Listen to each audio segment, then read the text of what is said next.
Hola. Hola, buenas tardes a todos. Bienvenidos a este simposium apasionante que organiza el Grupo de Anemia de la SEN y en el que vamos a tener ponentes de reconocido prestigio para revisar aspectos muy novedosos de anemia. Seguramente en el debate saldrán otros temas más convencionales, pero solo viendo los títulos hemos trabajado bastante para conseguir aspectos que no se revisan habitualmente en las sesiones de anemia. Tendremos una presentación de 15 minutos con cada uno de los ponentes y finalmente haremos una discusión conjunta de todos los temas que vamos a ver hoy. Está moderando conmigo la doctora Chus Puchades, que todos conocen perfectamente, que es miembro del grupo también de anemia de la SEN desde hace mucho tiempo, y sin dedicar más segundos a la presentación, comenzamos con la primera presentación de la doctora Elizabeth Cole, que todos ustedes conocen muy bien, que nos va a hablar del riesgo residual en anemia, inflamación, microbiota y otros prestigiosos secundarios en el mundo de la anemia. Ella viene de la Fundación Puigverd. Cuando quieras, Elizabeth. Muchas gracias, José María. Bueno, aunque el título parezca... Bueno, primero dar gracias al Grupo de Anemia de la SEN por haber pensado en mí para esta ponencia y a la SEN por darnos la oportunidad de dar esta charla. Decir que, aunque el título sea muy rocambolesco, luego ya veréis cómo todo al final acaba conjuntándose y se va a entender. Para avanzar... Espérate, que no me pasa... Siguiente. Vale, estos son mis conflictos de interés. Y no sé. Siguiente. Es que no me pasa. Vale, esta charla la he dividido en microbiota intestinal y anemia, inflamación y anemia, FGF23 y anemia, y luego ya las conclusiones. Vale. Vamos allá. Sabéis que los pacientes con enfermedad renal crónica, debido a la polimedicación que reciben, tienen una disbiosis en su flora intestinal. Eso quiere decir que tienen más bacterias patógenas por encima de las bacterias simbiontes. Esto produce una generación de toxinas urémicas que, claro, que como no las eliminan al tener insuficiencia renal, pues todavía se acumulan más y esto genera todo un estrés oxidativo más inflamación. Pero además cambia el pH de la luz intestinal al aumentar el amonio en la luz intestinal, debido a que llega mucha urea a la luz intestinal y se expanden las bacterias con actividad ureasa. Hay un edema de pared intestinal secundario a la hipervolemia y luego los que están en diálisis y hacen hipotensiones, pues también hacen isquemia intestinal. Todo ello conlleva un aumento de la permeabilidad de la barrera intestinal, translocación de endotoxinas y inflamación. Pero las toxinas urémicas de per se ya pueden producir anemia. Ya tienen toda una serie de mecanismos que nos explican el por qué producen anemia, ¿no? Por una parte, indoxilsulfato y suero de pacientes con enfermedad renal crónica inducen eriptosis, que es muerte programada de Matías. Pero asimismo también indoxilsulfato o la quinurenina alteran la cascada de IF2-alfa, se unen al translocador nuclear, de forma que IF2-alfa no puede penetrar al núcleo y, por tanto, no inhiben la transcripción de la EPO. También indoxilsulfato o quinurenina aumentan la expresión de epsidina. Indoxilsulfato también inhibe la EPO receptor AKT, que estimula la supervivencia de los eritroblastos. Las poliaminas también inhiben la actividad de EPO en las células precursoras eritropoyéticas, y también está el AST, que es un sorbente de carbón que salió hace unos años, que absorbe toxinas urémicas en el intestino y que aumenta los niveles de hemoglobina en la enfermedad renal crónica y mejora la respuesta a la cera. Por tanto, ya vemos por qué mecanismos pueden actuar las toxinas urémicas. Esto es un estudio interesante. Querían ver los pacientes que estaban en hemodiálisis y tenían buena respuesta o mala respuesta a los factores estimulantes de eritropoiesis, cómo tenían su flora intestinal, ¿no? Entonces, cogen un grupo de pacientes, los subdividen en función de que la hemoglobina esté por encima de 11, por debajo de 11, mayores o menores dosis de EPO, y lo que se dan cuenta cuando les miran la flora intestinal es que tienen distinta composición de bacterias, ¿no? Los de peor respuesta tienen un mayor tanto por ciento de firmicutes y bajan las proteobacterias, Y cuando nos vamos al nivel de género de bacteriano, aumentan una serie de bacterias patógenas como Neisseria, Streptococcus, etc. Y al final, en este estudio, son capaces de ver como un grupo de bacterias por curvas ROC, ¿no?, que podrían predisponer una mala respuesta a la EPO, que serían pues, Neisseria, Streptococcus, Prevotella, Actinomyces, etcétera, etcétera, y 5 bacterias que serían capaces de prevenir una mejor respuesta a la EPO. Entre ellos pues, tendríamos bifidobacterias, etcétera. Si la flora intestinal es tan importante en la anemia de los pacientes con enfermedad renal crónica, vamos a intentar modificarlo con algunas actitudes, ¿no? Por ejemplo, podríamos probar el efecto de prebióticos en la anemia renal, y esto es lo que hicieron en este estudio. Cogieron 262 pacientes en hemodiálisis, mitad y mitad, y a unos le dan unos sobres de fibra dietética soluble, compuesta con galactomanano, dextrina, fructooligosacárido, almidón, etcétera, y el resto placebo. Los siguen durante 8 semanas de tratamiento y lo primero que ven es que en el grupo tratado aumentan las cifras de hemoglobina, aumenta el hierro sérico y aumenta la ferritina. Pero además se les modifica la flora intestinal en favor de bifidobacterias, lactobacillus, etc. Y al final también lo que ven, aparte de este aumento de bacterias buenas, como si dijéramos, es que aumentan los ácidos grasos de cadena corta.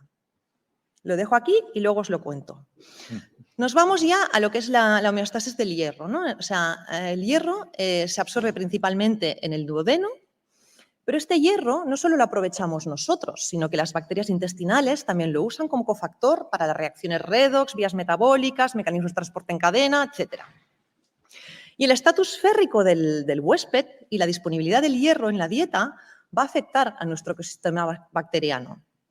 Y el tratamiento con hierro vía oral también puede modificar la composición de nuestras bacterias intestinales.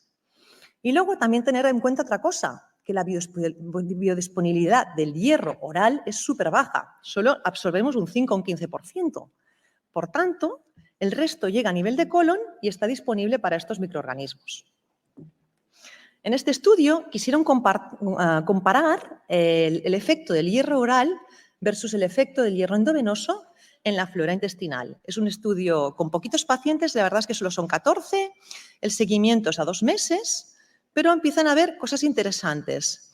A nivel del nivel filum, ¿no? Ven una disminución de los firmicutes y un aumento de los bacteroidetes con hierro vía oral, y a nivel de género ven que Blautia y Coprococcus, por ejemplo, bajan en picado en los pacientes con hierro vía oral, y estos son también especies bacterianas que son productoras de ácidos grasos de cadena corta.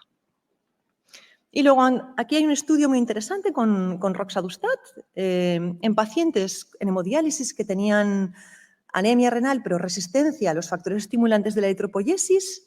Empezaron el estudio con roxadustat, se les analiza las heces al principio, se les analiza las heces a los 3 meses de tratamiento y también una serie de parámetros analíticos, ¿no? Y se ve que aumentan las cifras de hemoglobina, aumentan los niveles de EPO, baja la epsidina, ferritina, IST y hierro sérico, bajan las interleuquinas y marcadores de inflamación y aumentan las bacterias productoras de ácidos grasos de cadena corta. Fijaros aquí cómo aumenta la hemoglobina. Aquí, como es un estudio cortito a 3 meses, cómo bajan un poco los parámetros férricos. Es verdad que no se suplementó con hierro en ningún momento. Y aquí cómo disminuyen todos los marcadores inflamatorios. Y luego, a nivel de microbiota, fijaros cómo roxadustat aumenta una serie de especies respecto al basal, ¿no?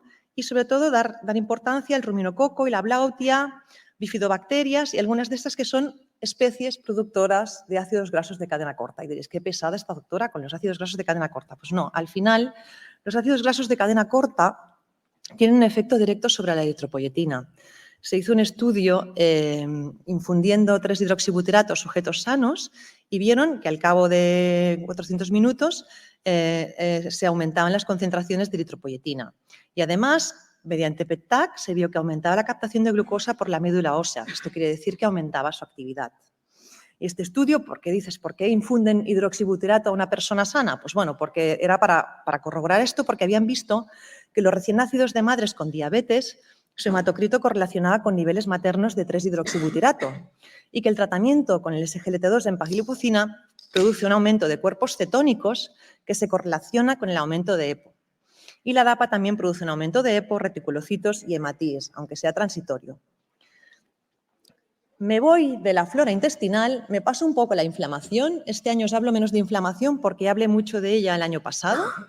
Sabéis que la inflamación es consecuencia de la enfermedad renal crónica y de toda la comorbilidad de la insuficiencia renal crónica, pero ella misma está relacionada con la generación de anemia y resistencia a la EPO. El año pasado le estuve dando muchas vueltas a la hepcidina y a los fármacos antiinterleuquinas. Para no repetirme, este año os hablaré de la hipocalina 2. La hipocalina 2, igual con este nombre nos suena, si os digo Engal, yo creo que ya la mayoría de la sala le suena. Es una glicoproteína que se expresa en varios tejidos, renal, pulmón, médula ósea, adiposo, y que ha sido utilizado como marcador precoz para el diagnóstico de la insuficiencia renal aguda. Y que la inflamación afecta a los niveles plasmáticos de esta glicoproteína y que hay varios estudios que han demostrado su papel en el transporte de hierro, inhibición de eritropoiesis, induciendo la apoptosis. Este es un estudio en que intentaron correlacionar la lipocalina con la inflamación y con la anemia. Y se dieron cuenta que los pacientes, era un estudio que es de corte transversal, eso sí, vieron que los pacientes que tenían niveles de lipocalina 2 más elevados tenían un índice de producción de reticulocitos más bajo, niveles de EPO más bajos, niveles de hierro más bajos, menos hematíes, mayor porcentaje de anemia y mayor PCR, ¿no? O sea, estaban más inflamados. Y cuando ajustaban por distintas variables, se encontraban que la hipocalina 2 seguía afectando en la anemia. Fijaros qué gráficos más bonitos, como a medida que aumenta la hipocalina 2 bajan los niveles de hemoglobina, o lo mismo estos dos gráficos, ¿no? Como los que tienen los niveles más altos de la hipocalina tienen los niveles más bajos de hemoglobina. Y la hipocalina 2 podría emplazar con el siguiente que os iba a hablar, que es FGF23, ¿no? La hipocalina 2 se ha visto que limita el crecimiento bacteriano, se une a los sideroforos bacterianos, recoge el hierro libre y protege de la citotoxicidad mediada por el hierro libre lábil. De alguna manera, cuando está aumentada, contribuye a un déficit de hierro en la enfermedad renal crónica y sabéis que el déficit de hierro produce aumento de FGF23. Pero a más, la hipocalina podría ir al hueso e inducir directamente la producción de FGF23 por el hueso vía AMP cíclico y perpetuar estos efectos proinflamatorios, de forma que podría ser una molécula que relacionara la inflamación con FGF23. Y bueno, FGF23, dices, bueno, ¿qué relación tiene con la EPO, con el déficit de hierro, con la inflamación? Pues bueno, lo primero es que las células protectoras eritroides expresan FGF23 y son portadoras de FGF23. Tras administrar EPO, o también con tratamiento de inhibidores de prolidroxilasa de IF, se produce un aumento de la expresión del gen de FGF23 y se produce un aumento de FGF23 circulante y se altera el ratio del intacto con el escindido a favor del escindido. El déficit de hierro también produce aumento de FGF23, la inflamación también aumenta FGF23 y en la enfermedad renal crónica se produce un aumento de FGF23, con lo cual todo queda como interrelacionado. Por tanto, tenemos que la EPO aumenta FGF23, el déficit de hierro aumenta FGF23, pero entonces FGF23 nos disminuye la secreción de EPO, aumenta la apoptosis de eritrocitos y aumenta las citoquinas inflamatorias, aumenta hepcidina y esto acaba generando un déficit de hierro que acaba aumentando el FG23. ¿Y cómo podríamos intentar solventar este aumento de FG23 que es tan malo? Pues quizás intentando usar inhibidores de prolidroxilasa del IF, con citrato férrico, que parece que disminuiría FGF23, y también suplementando con hierro. Pero con todos los hierros, no, porque tenemos el carboximaltosa, que hemos visto en varios estudios que cuando los damos produce un aumento de FG23 y en pacientes sanos nos puede generar una hipofosfatemia y una osteomalacia. Que en pacientes con enfermedad renal crónica la hipofosfatemia queda un poco más difuminada por la disminución de excreción urinaria de fosfato. Y aquí les presento un estudio donde intentaban asociar el FGF23 con la anemia en enfermedad renal crónica. Cogieron 166 pacientes en diálisis, es un multicéntrico, es observacional transversal y intentaron mirar los niveles de FGF23 y se dieron cuenta de que a medida de que aumentaban los niveles de FGF23 y el cociente, disminuía la hemoglobina de estos pacientes. Y cuando lo ajustaban por todas las variables que veis aquí, hipertensión, diabetes, edad, esto se continuaba perpetuando. Por tanto, FGF23 elevado predispondría a una hiporrespuesta a los agentes estimulantes de la eritropoyesis. Nos vamos ya a las conclusiones. Las alteraciones de la microbiota intestinal influyen en la anemia de los pacientes con enfermedad renal crónica por 3 vías. Las toxinas urémicas, la inflamación y la disminución de los ácidos grasos de cadena corta. La modificación de la microbiota intestinal con prebióticos puede mejorar el control de la anemia en los pacientes con enfermedad renal crónica. Los inhibidores de prolilhidroxilasa de IF modifican favorablemente la composición de la microbiota intestinal. El hierro bioral modifica la composición de la microbiota intestinal en la enfermedad renal crónica y en otros grupos de enfermos. Como relevancia clínica, podemos plantearnos usar el uso de hierro endovenoso para el manejo de la ferropenia en los pacientes con enfermedad renal crónica, puesto que nos va a afectar menos la microbiota. La lipocalina 2 es una glicoproteína que se eleva en situaciones de inflamación, afectaría la eritropoyesis y alteración del transporte de hierro y también induciendo apoptosis. La inflamación aumenta la lipocalina 2, la cual aumenta la producción de FGF23 y esto va retroalimentando la propia inflamación, y que el aumento de FGF23 en la enfermedad renal crónica produce anemia vía inflamación, disminución de la secreción de EPO, apoptosis y déficit funcional de hierro. Ya está. Muchas gracias.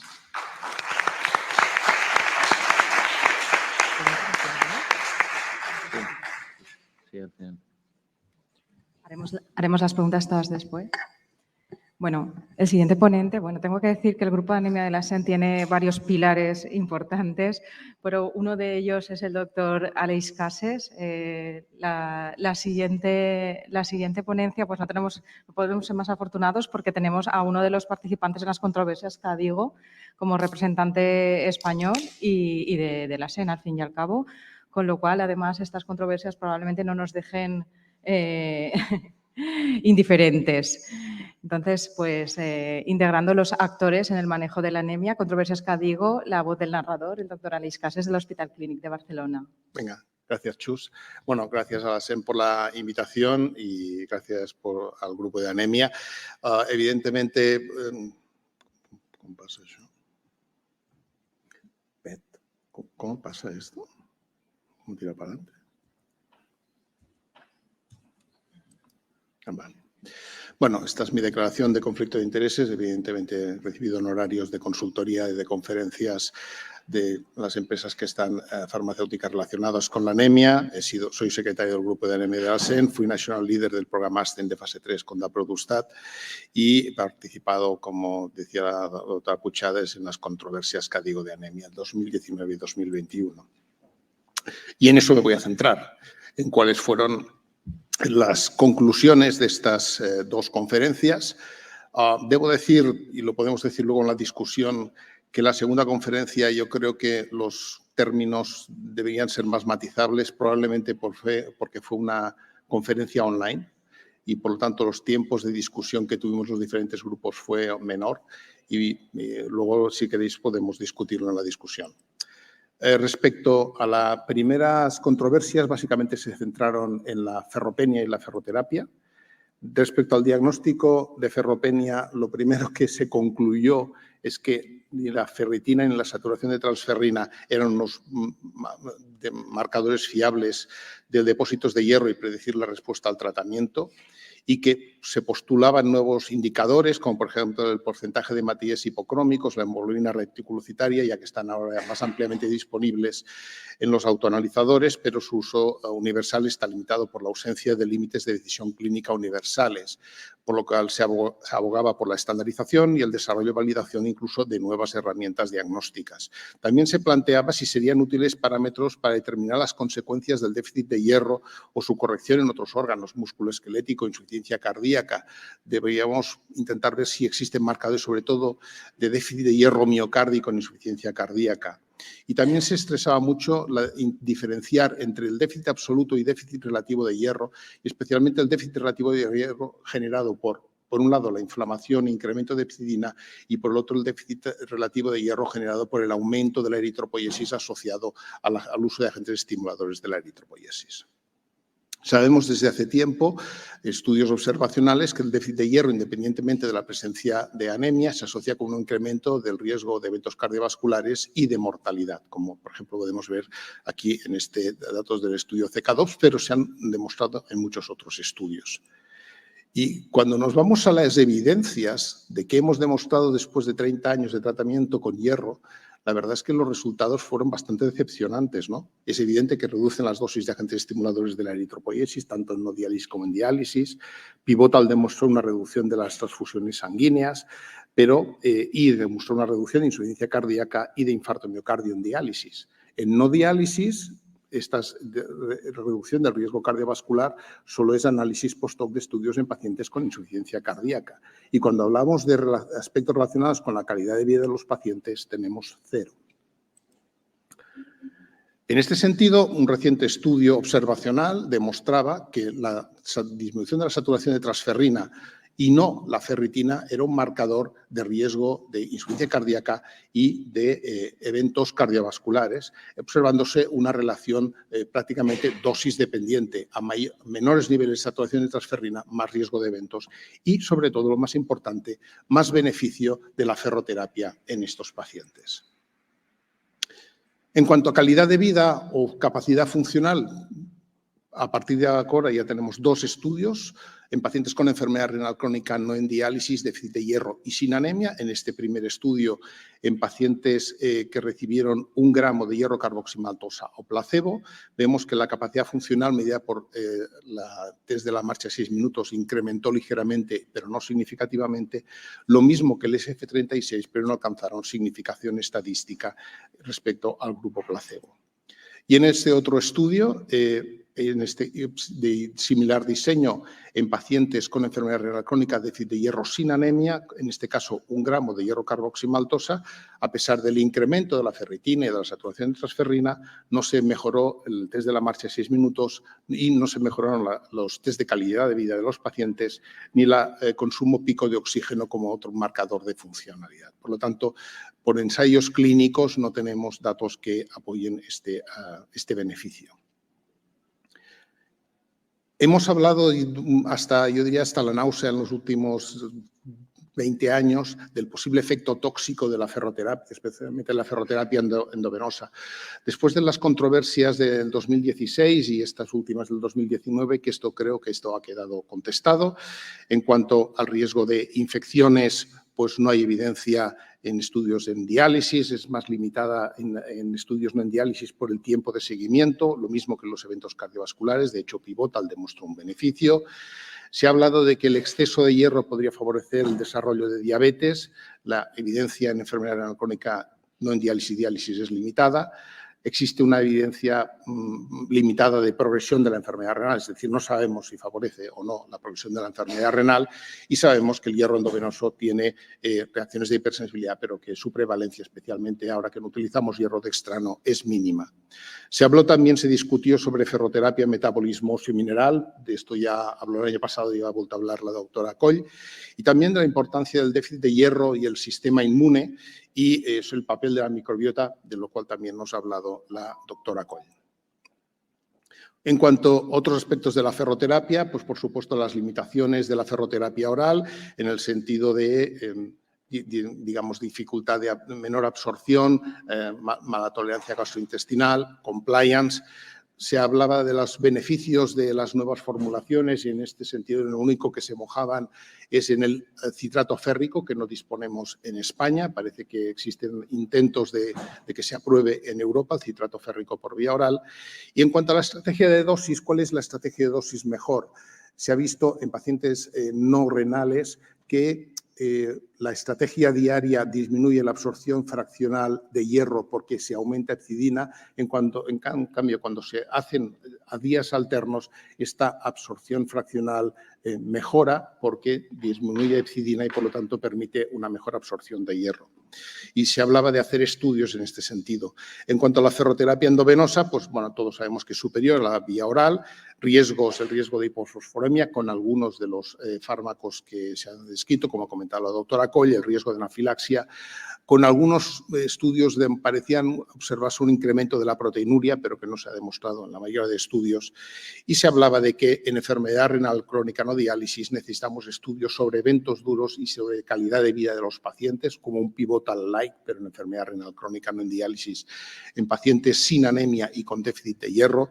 Y en enfermedad renal diabética, pues buscar objetivos intermedios. Es decir, el estudio pivotal nos decía déficit de hierro versus, digamos, saturación máxima de hierro. La pregunta es, ¿y si en lugar de ir a 200 vamos a 400 de ferritina versus 700, etcétera? Esa es una pregunta que se tenía que responder. Y luego, ¿cuál es el algoritmo óptimo de ferroterapia relativo a agentes estimuladores de la eritropoiesis? Y eso venía a raíz de que, por ejemplo, en Japón funciona la ferroterapia oral en pacientes con enfermedad renal crónica e incluso en pacientes en diálisis, ¿no? Probablemente porque son pacientes menos inflamados y esto permite que la absorción sea mejor porque tienen probablemente menores niveles de epsidina, ¿no? Y a lo mejor habría que mirar el genotipo y el fenotipo de paciente y ajustar esta ferroterapia para cada tipo de paciente. En cuanto a las nuevas guías, de anemia, pues bueno, sabemos que los niveles de la polihidroxilasa son activos por vía oral, aumentan la EPO dentro del rango fisiológico, mejoran la ferrocinética, es posible que tengan beneficios sobre la inflamación y son estables a temperatura ambiente. Por otro lado, el grupo hablaba de que debido a las funciones pleiotrópicas del HIF, su activación farmacológica en pacientes con anemia de la enfermedad renal crónica podría tener efectos más allá de la eritropoiesis y el metabolismo del hierro, dependiendo de la farmacocinética, farmacodinámica del compuesto, su dosificación y exposición. Y se revisó un poco cuáles eran las evidencias que teníamos de este beneficio, ¿no? En cuanto a la eficacia, pues lógicamente son iguales o superiores, son superiores a placebo, iguales a los agentes estimuladores de la eritropoiesis en la corrección y el mantenimiento de la hemoglobina, que la respuesta de la hemoglobina es dosis dependiente según agente y protocolo y dosis de inicio, una tasa similar de transfusiones versus agentes estimuladores de la eritropoiesis y, por supuesto, superior a placebo, menos riesgo de transfusiones que respecto al placebo, pero dado el diseño de los estudios de fase 3, no hay evidencia para objetivos de hemoglobina más altos que los que se utilizaron en los ensayos clínicos, que eran los propios de los agentes estimuladores de la eritropoiesis. Quedaría la pregunta, ¿podemos ir a targets de hemoglobina más altos con estos fármacos? Respecto a ferrocinética, bueno, aunque es evidente que mejoran la ferrocinética incluso respecto a agentes estimuladores de la eritropoiesis, por ejemplo, en este metaanálisis se ve una reducción de epsidina, una reducción de ferritina, un aumento de transferrina o de la capacidad de transporte de hierro. Esto fue criticado porque, evidentemente, los parámetros férricos y la utilización de hierro no fueron objetivos primarios, limitaciones de diseño de los ensayos clínicos que quedaban no especificados a criterios del investigador, diferencias de protocolo de ferroterapia en los diferentes estudios y decían que aumentan la transferrina y la capacidad de ligado de hierro y hablaba de que era variable para otros parámetros como epsidina y ferritina. Esto es porque en algunos estudios con algunos de estos agentes, digamos, no se observaba estas disminuciones ni de ferritina ni de epsidina, pero no se referían a que el grupo no lo hubiera demostrado. Potencial reducción de las necesidades de hierro, pero quedaba claro que se seguiría necesitando hierro, especialmente en los pacientes de hemodiálisis, y se enfatizaba que deben monitorizarse los parámetros férricos y evitar el déficit de hierro. En cuanto a seguridad cardiovascular, bueno, roxadustat no alcanzó la no inferioridad frente a placebo en MACES, pero esto está claro porque el tiempo de seguimiento del grupo de placebo fue menor que el del grupo tratado con roxadustat porque se caían antes, porque los pacientes o empezaban otros agentes otros tratamientos o eran transfundidos.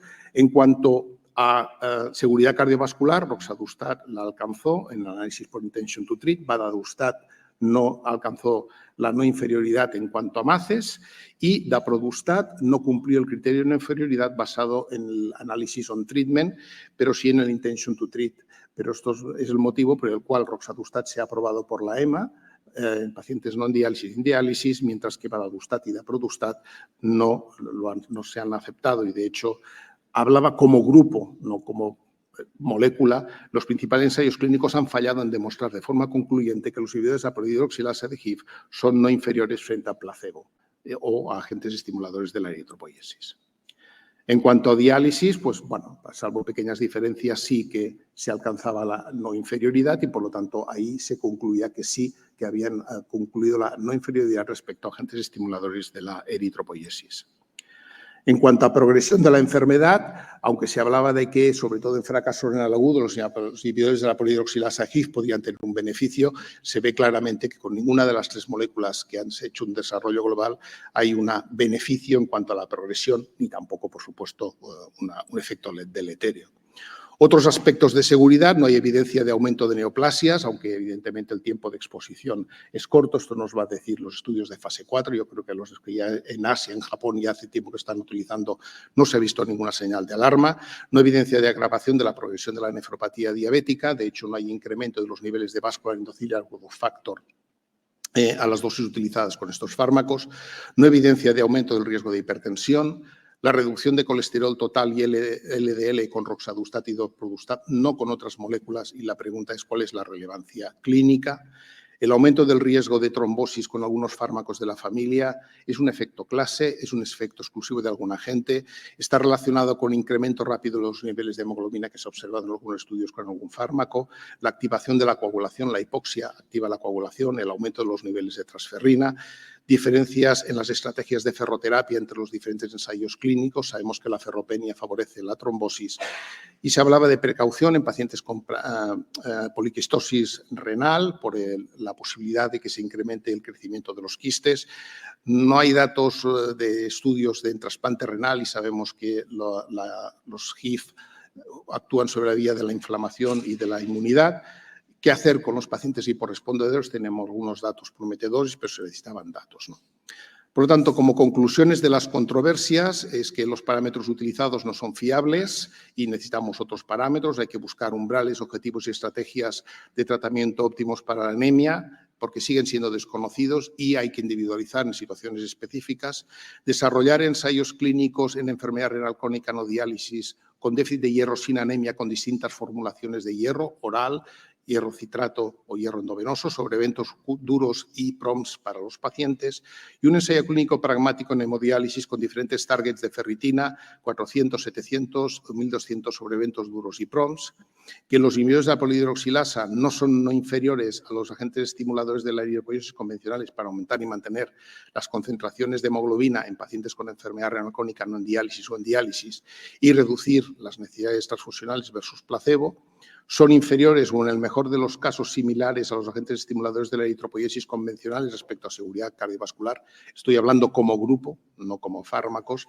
Y, de hecho, se hablaba de diferencias de seguridad entre diferentes agentes y que los datos no apoyan que los inhibidores de la polihidroxilasa HIF reduzcan la necesidad de hierro oral o endovenoso o su eficacia superior en agentes inflamatorios como grupo. Y se hablaba de la necesidad de estrategias de dosificación de hierro distintas con los inhibidores de la polihidroxilasa de HIF respecto a los agentes estimuladores de la eritropoiesis convencionales. Muchas gracias.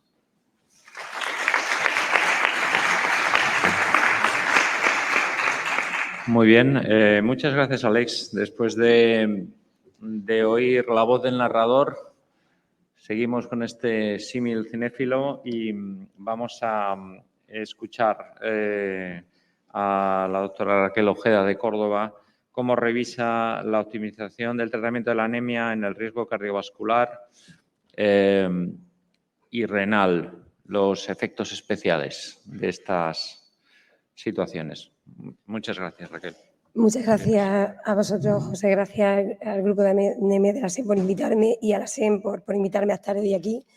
Comentaba al principio que iban a ser 3 charlas muy novedosas, es verdad que mis 2 antecesoras han sido muy novedosas. En mi caso, yo creo que son más recordatorios, temas que, bueno, que creo que es importante que reincidamos. De hecho, hay diapositivas que coinciden con, sobre todo con las del doctor Casas. No, ahora.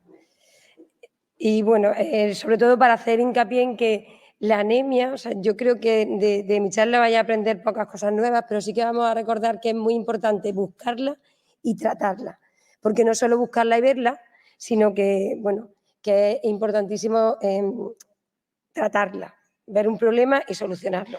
Este será el guión que siga. Si me deja el ordenador. Bueno, recordar brevemente que hay muchos pacientes anémicos. Si la enfermedad renal crónica tiene una prevalencia alrededor del 10% y somos 48 millones de españoles, pues en España hay casi 5 millones de personas con enfermedad renal crónica. Dentro de esos 5 millones con enfermedad renal crónica, pues hay distintos estudios que se han hecho a lo largo de la historia, os comento aquí algunos recientes, y sobre todo me voy a parar a contar el último, el RICA, que es una fotografía muy reciente que tenemos la suerte de que el doctor Casas nos ha hecho recientemente. Perdón, que no me pasa. Ahora. Vale, gracias, Ale. Vale, como os comento, un trabajo que seguro que la gran mayoría de vosotros habéis leído, que es muy ameno, que bueno, está publicado en nuestra revista este mismo año, en el que se hace una fotografía de cuál es la situación de la anemia en nuestro medio. Es muy interesante porque se dan datos de más de 38.000 pacientes y destaca que la prevalencia de pacientes que no han alcanzado diálisis que tienen anemia es casi de un 34%, mientras que de los que están en diálisis que se evidencia, que se ve en el estudio, es de un 91,5%. Y además destaca lo importante, sobre todo en pacientes en diálisis, niveles de inflamación. Por otra parte, también se ve en el estudio datos de hierro. Y lo que se observa en este estudio, como digo, en este estudio de prevalencia de anemia en nuestro medio, es que hay datos de ferropenia que no están bien cubiertos, con lo cual tenemos pacientes anémicos que no están siendo bien tratados y que es tan fácil quizás como optimizar el hierro. Y bueno, este trabajo concluye que la prevalencia de la anemia de inflamación está tenemos una prevalencia elevada y que además, bueno, pues va en aumento según estemos en diálisis o no, que tenemos margen de mejora, la ferroterapia está ahí y la infrautilizamos. Es curioso porque este mismo año se ha publicado este trabajo del registro italiano en el que los datos son exactamente iguales, la prevalencia en pacientes en estadios entre 3 y 5 es clavada, 33,8%, y destacan igualmente en el trabajo que solamente un 15% de los pacientes que se podían beneficiar de tratar anemia con agentes estimulantes están en tratamiento. Os lo digo sobre todo porque veo a mucha gente joven en la sala, que me encanta, para recordar que no es solo verla, sino que hay que tratarla porque si no el paciente sigue teniendo los síntomas. Perdona, que es que no sé si soy yo. Comentar en respecto a manejo de anemia y progresión de enfermedad renal crónica, me gusta mucho porque yo me estudié en su momento el trabajo y me parece muy interesante cómo el doctor Portela y el grupo de geriatría de nuestra sociedad publicaron este trabajo en el que se evidenció que aquellos pacientes con enfermedad renal crónica estadio 3, los que tenían anemia, tenían una peor progresión de la enfermedad renal crónica, alcanzaban antes el estadio siguiente, el estadio 4, y además presentaban mayor tasa de morbimortalidad cardiovascular, con lo cual no es que la anemia hay que diagnosticarla y cuando se ve hay que tratarla porque empeora el pronóstico de nuestros pacientes. Es muy importante. Esto mismo se ha publicado, como digo, recientemente también en el grupo de Italia, en el que estudian a 1.000 pacientes con una tasa de filtrado glomerular de 37% y ven que aquellos pacientes que desarrollan anemia tienen mayor riesgo de progresar la enfermedad renal crónica y de morir. Con lo cual, no solo que la diagnostiquemos, que está ahí, sino que además la tenemos que tratar. Pero los tratamientos, y el siguiente punto de mi presentación, tienen sus efectos colaterales y pueden influir de forma negativa en la enfermedad cardiovascular que ya tienen nuestros pacientes. Bien, comentar brevemente, no voy a hablar de los efectos colaterales, de los eventos cardiovasculares con agentes estimulantes de eritropoiesis, pero sí quería recordar, bueno, pues mecanismos, esto es un trabajo ya antiguo, pero que a mí me parece que es interesante comentarlo, recordar que los pacientes que tienen anemia, que están en tratamiento con agentes estimulantes de eritropoiesis y con déficit de hierro, presentan una trombocitosis que, bueno, hay trabajos de investigación donde se explica que el déficit de hierro per se produce una trombocitosis y que eso va a favorecer la aparición de eventos cardiovasculares. Es verdad que en un editorial que se hizo unos meses después del trabajo que os comentaba antes, ponen un esquema muy interesante en el que también los agentes estimulantes de la eritropoiesis van a producir o favorecen la producción de aumentar el número de plaquetas y además son plaquetas que favorecen la aparición de eventos trombóticos, con lo cual, bueno, pues hay que tener cuidado, hay que tratarlo, pero que tengamos en cuenta que no todo sirve y que a la hora de corregir hay que ir con mucho cuidado, hay que llegar a los niveles que nos recomiendan las guías. Y bueno, pues que he puesto como recordatorio a la hora de tratar la anemia de qué hay que tratar y hay que indicar agentes estimulantes o los fármacos nuevos con los que ya contamos, pero que no debemos de pasarnos. Recordar los estudios Schoer y Tritt, que son del año 2006, son antiguos, y del año 2009, pero trabajos en los que se vio que cuando se corregía la anemia por encima, en el Schoer, cuando corregíamos hasta niveles de 13,5, no había una mejoría de la calidad de vida y encima aumentaba el riesgo de eventos cardiovasculares. Y en el TRIC, que eran pacientes también en no diálisis, con enfermedad renal crónica, no diálisis, como digo, que eran diabéticos, cuando se trataron no vieron diferencias en morbimortalidad cardiovascular, pero sí en aparición de ictus cuando llegaban a cifras de hemoglobina de 13. De ahí que siempre insistamos mucho cuando hablamos de los niveles que no se debe de pasar de 11,5, 12 como mucho, porque tiene efectos colaterales. Eso en cuanto a agentes estimulantes, que todos los tenemos claros, y en cuanto a la ferroterapia, la verdad es que a Ley me la ha puesto muy fácil porque ha hablado mucho, porque en las guías, claro, que en las controversias se habló de la ferroterapia. La ferroterapia per se tiene un papel muy importante, que es mantener, o sea, el estar presente para poder responder a la anemia, ¿no? Corregir la anemia, pero además tiene per se, a nivel de, por ejemplo, de corazón o de pulmón, un papel muy importante, y su ausencia, su déficit, va a favorecer el desarrollo de la enfermedad cardiovascular, de la disfunción cardíaca y también de hipertensión pulmonar, entre otras patologías. Por tanto, es muy importante corregirla. Tiene muchos efectos que no son solo hematopoyéticos y los debemos de tener en cuenta a la hora de corregir. Y esto, bueno, pues necesitamos estudios para demostrar que tratar el déficit de hierro no solo es para tratar anemia, sino que estamos tratando más cosas, pero hay que demostrarlo con ensayos clínicos, como bien ha dicho Aley. Este es el estudio, hablando de ferroterapia, quizás el que a nosotros, a los nefrólogos, nos ha ayudado mucho y además nos ha dado muchas respuestas, el Pivotal, que lo comentaba ya Aley, en el que, bueno, pues hay que tratar el déficit de hierro y hay que ir posiblemente a dosis, no a los parámetros de hierro que indica la guía, sino que incluso hay que subir más, como comentaba ahora Aley, porque cuando en este trabajo el doctor Maduga y colaboradores ven si hay diferencia entre tratar de una forma agresiva o proactiva o reactiva, ven que se corrige mejor la anemia con menos dosis de agentes estimulantes y además no hay efectos colaterales, que el hierro tiene muy mala política, muy mala prensa y le tenemos bastante respeto. Hay que tenerle respeto, pero si no tratamos bien, pues nos quedamos cortos y el paciente sigue con anemia. Seguimos con el problema de una anemia no corregida. El Pivotal también nos ha respondido a preguntas como no asociación a infecciones, estas dosis altas de hierro no se asocian a infecciones, no lo he comentado porque no sería evento cardiovascular, no hay mayor, cuando se trata con dosis altas de hierro proactivas, no hay mayor aparición de eventos cardiovasculares como el ictus, como los asma, y además, pues recientemente se ha publicado este análisis en el que se ve que hay una disminución del 31% de infarto agudo de miocardio en aquellos pacientes a los que se les corrige la ferropenia con dosis elevadas de hierro. O sea que realmente hay que tratar y recordar que ahora mismo los nefrólogos solo podemos tratar anemia ferropénica, o sea, solamente podemos dar hierro si hay anemia, pero ya hay grupos, los cardiólogos ya tienen en su guía indicación para tratar déficit de hierro sin anemia porque tiene otros efectos. Esto es un trabajo, de hecho, de cardiólogos, es un análisis post-hoc del AFIR en el que, en el AFIR es lo que dan dosis de hierro carboximaltosa y ven si realmente hay mejoría en cuanto a disfunción cardíaca, ¿no?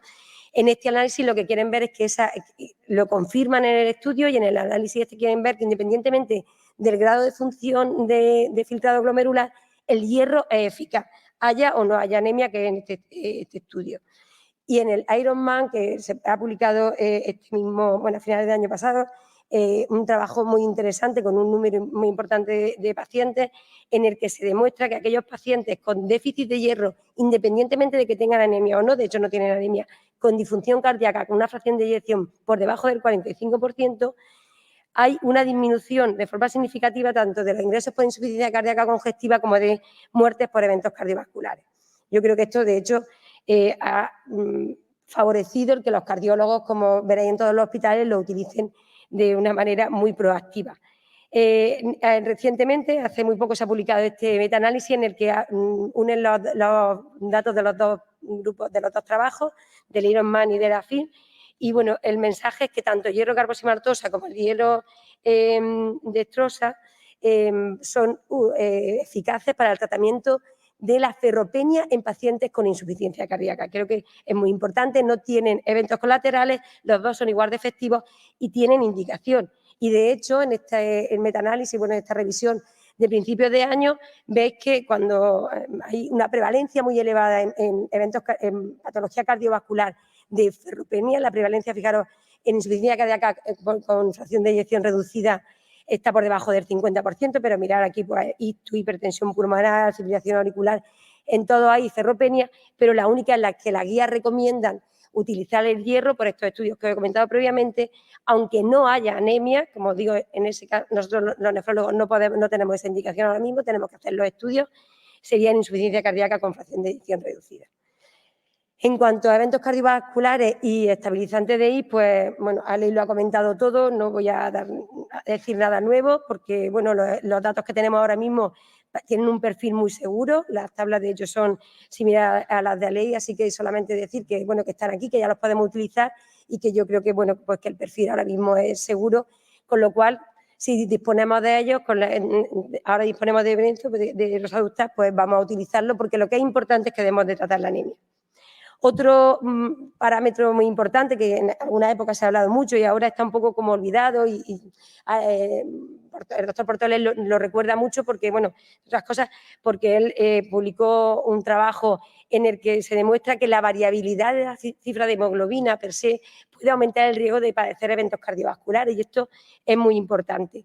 Todos sabéis, tenéis pacientes que están ingresados en vuestras unidades que tienen un evento, llámese un ingreso, una infección, aunque sea de una muela, y hay muchas oscilaciones en las cifras de hemoglobina y esta variabilidad se ha asociado a un peor pronóstico cardiovascular. Y bueno, pues es importante que intentemos que esa variabilidad sea lo mínimo posible. En este trabajo del doctor Portoles del año 2008 vio que lo de vida media larga, la darbepoetina, la variabilidad era menor. Recientemente, este mismo año, se ha publicado este trabajo del registro japonés, del DOPS japonés, en el que se ve que hay una disminución de las causas en aquellos pacientes que tienen menor variabilidad de la hemoglobina, tienen menor morbimortalidad y menor riesgo de infección. O sea que realmente esas variaciones que vemos en nuestros pacientes en las cifras de hemoglobina, en aquellos pacientes que están tratados sobre todo con agentes estimulantes de eritropoyesis, tienen eventos a la larga son negativos para ellos. Tanto en este trabajo han demostrado que tanto para eventos cardiovasculares como para tener una infección. Con lo cual es muy importante tener que no haya variabilidad, ¿no? Controlar este factor. Este otro trabajo también reciente, en este caso también de registro japonés, en el que lo siguen durante 12 meses y ven que aquellos pacientes con mayor variabilidad también tienen mayor riesgo de padecer un evento cardiovascular. Y este es el último trabajo que os quería comentar, porque es verdad que nosotros hemos hablado casi siempre de variabilidad, pero me ha llamado la atención este trabajo que está publicado online recientemente en EDT, en el que se habla de trayectoria más que de variabilidad. Bueno, al final es que el paciente de forma brusca le baja la cifra de hemoglobina y esto tiene de hecho un mal pronóstico o marca aparición de evento cardiovascular para el paciente. Y bueno, sin más, era lo que os quería comentar. Yo creo que no hay nada, como veis, realmente novedoso, todos lo habéis escuchado, todos los trabajos seguro que lo habéis leído, pero es muy importante tener en cuenta que sabemos que es muy prevalente. Decimos, oye, que es que en primaria no tratan la anemia. No, perdonad, es que el estudio RICA nos acaba de demostrar que pacientes que están en seguimiento por nefrólogos, la gran mayoría, porque están con estadios de 3 a 5, hay muchos pacientes que vemos nosotros y que no los estamos tratando bien. Ojo, es muy prevalente y no la estamos tratando. Y esto tiene consecuencias negativas para el paciente. Yo creo que esto es la principal idea que yo os quería transmitir. Que tanto los agentes estimulantes de eritropoyesis como el hierro son bastante seguros. Llevamos muchos años tratándolos, utilizándolos y vemos que son seguros. Hacen falta estudios porque posiblemente la ferropenia sin anemia estamos seguros de que va a ser beneficioso para el paciente, pero tenemos que unirnos y hacer estudios para demostrarlo. Que debemos de mantener a nuestros pacientes en objetivos para mejorarles su calidad de vida, posiblemente los estabilizantes de I nos van a ayudar a tratar a aquellos pacientes que hasta ahora no hemos podido entrar en objetivos. Y bueno, pues la conclusión es que el título de la charla es importantísimo hacer un tratamiento óptimo de la anemia para mejorar la vida de nuestros pacientes. Muchas gracias por vuestra atención.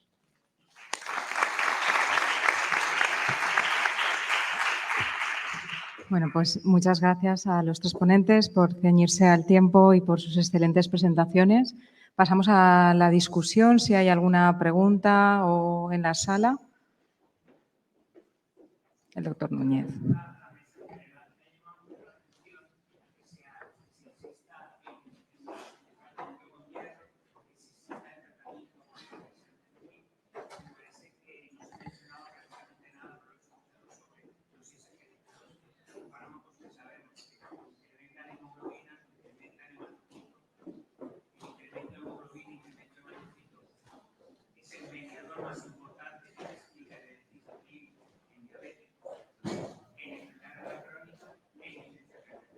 Y además sabemos que pensáis que los SGLT2 constituyen hoy en día un pilar para el tratamiento de la anemia. A ver, eso es un tema, es un tema que se discutió en las CADIGO y evidentemente es lo que se dijo es que se necesitaban más estudios.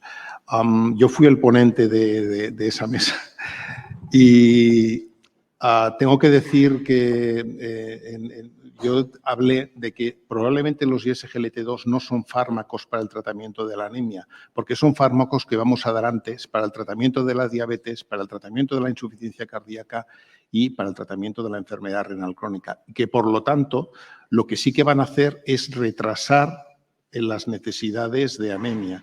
Yo creo que plantearlo como un tratamiento de la anemia no me parece lógico. O sea, las indicaciones que tienen claras son diabetes, insuficiencia cardíaca y enfermedad renal crónica. Por lo tanto, creo que lo tenemos que plantear como un efecto beneficioso ancilar de los ISGLT2. Y personalmente yo no lo plantearía y lo que sí que quedó, supongo que ahora van a salir las nuevas guías, veremos a ver qué es lo que consideran los expertos a esto. Sí, no.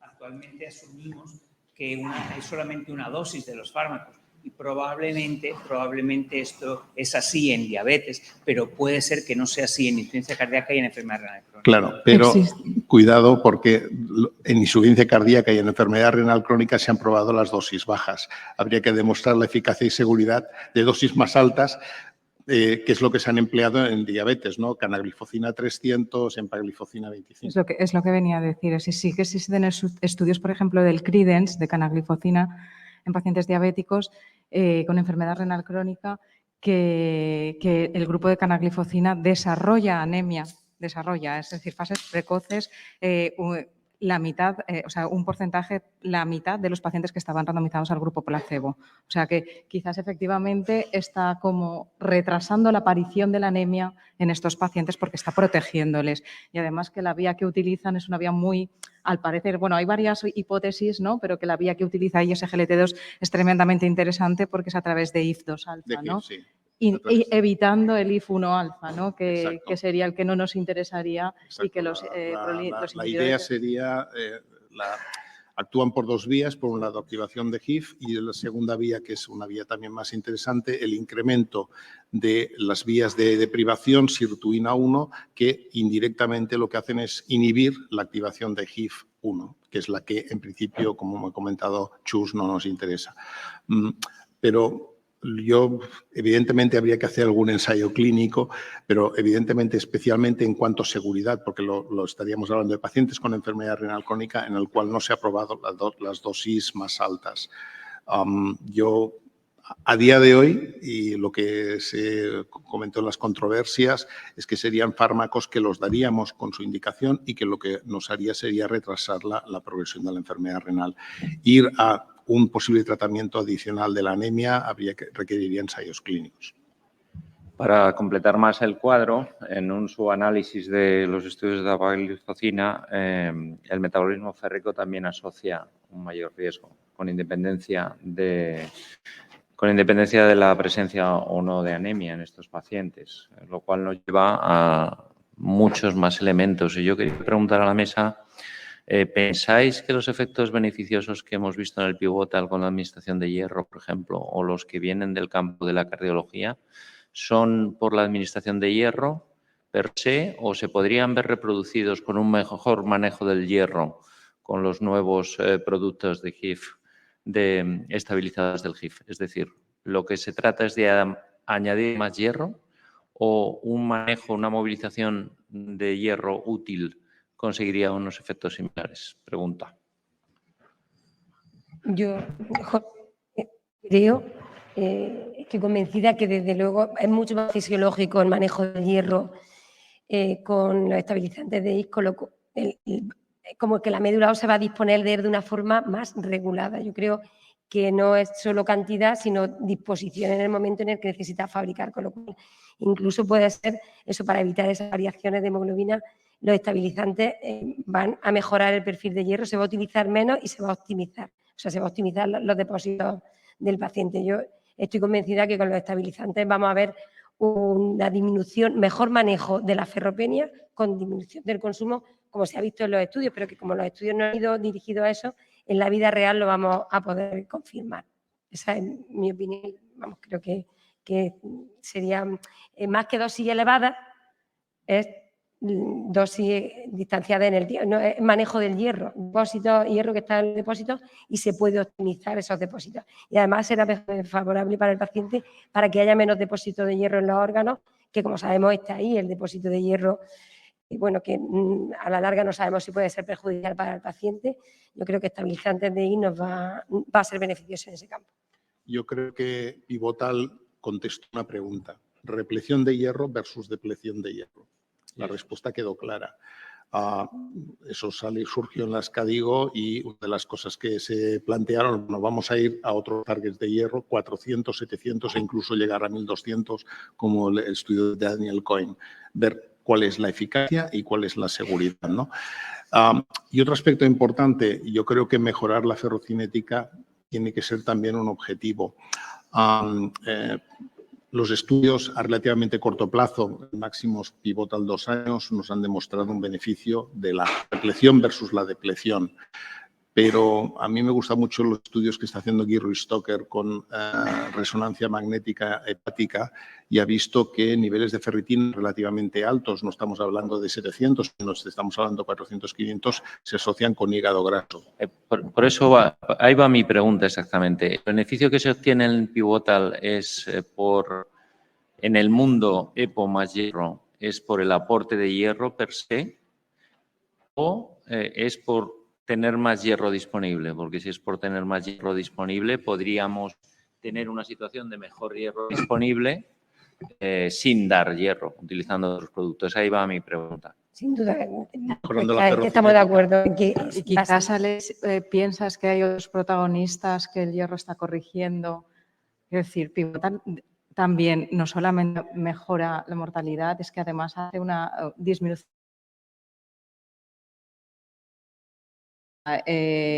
Insuficiencia cardíaca estaba demostrado, ya nos lo habían dicho los cardiólogos, pero disminución de eventos isquémicos. Bueno, mejora la disposición de oxígeno para el miocardio. O sea, realmente el déficit de hierro es muy perjudicial para el corazón, en uno de los órganos que más lo sufre. Entonces, realmente no es que tú des mucha cantidad en un momento dado, sino que tengas disponible el hierro durante todo el tiempo. Por eso, mejorar el metabolismo, tener el hierro que tienen los depósitos disponible todo el tiempo para utilizarlo, que no haya ese déficit. Corregir el déficit sería, no es aportar la cantidad de hierro, sino que no haya déficit de hierro. Yo seguro que es lo que es beneficioso para... Yo quería hacer, perdona, una pregunta rápida a vez sobre lo que nos has presentado. ¿Tú crees que hay una asociación? Nos has presentado al menos dos mecanismos por el cual la microbiota puede incidir en la anemia de nuestros pacientes, fundamentalmente inflamación y otros mediadores. ¿Crees que deberíamos abrir ese esquema complejo de la fisiopatología de la anemia de la enfermedad renal crónica e incluir ahí la microbiota? ¿O piensas que eso es un epifenómeno añadido? Yo pienso que sí. Yo, después de leerme todos estos estudios, pacientes con resistencia a la EPO, los que ya descartados los déficits de hierros, B12, etcétera, etcétera y tal, que puedan estar inflamados, ¿por qué no intentar modificar la microbiota, y sea o dando fibra dietética de esta, o si no, también la otra opción sería, pues con roxadustat, cambiaba la microbiota. O sea, sería un manejo también del paciente con anemia inflamado. ¿Y sería un argumento para no utilizar hierro oral en estos pacientes? Hombre, totalmente. O sea, yo creo que en futuro para estos pacientes nos tendríamos que plantear ya directamente el hierro endovenoso. Segurísimo. Muy bien. Yo no sé si, Alex, ¿quieres hacer algún breve comentario sobre las conclusiones del segundo CADIGO? O... Bueno, la conclusión, yo creo que ha la sido mencionado bastante sorprendente para anteriormente, muchos. es básicamente que por temas de COVID, pues lógicamente se hizo online. Teníamos que estar personas de Australia, China, Estados Unidos y Europa, lo cual nos redujo mucho el tiempo de discusión, y la experiencia que tuve con respecto a las CADIGO 2019 no tiene nada que ver, ¿no? Yo creo que a lo mejor esa contundencia en algunas de las afirmaciones que se hubieron fue fruto de a lo mejor de poco tiempo de discusión. Muy bien, tenemos que cerrar. Muchas gracias a todos.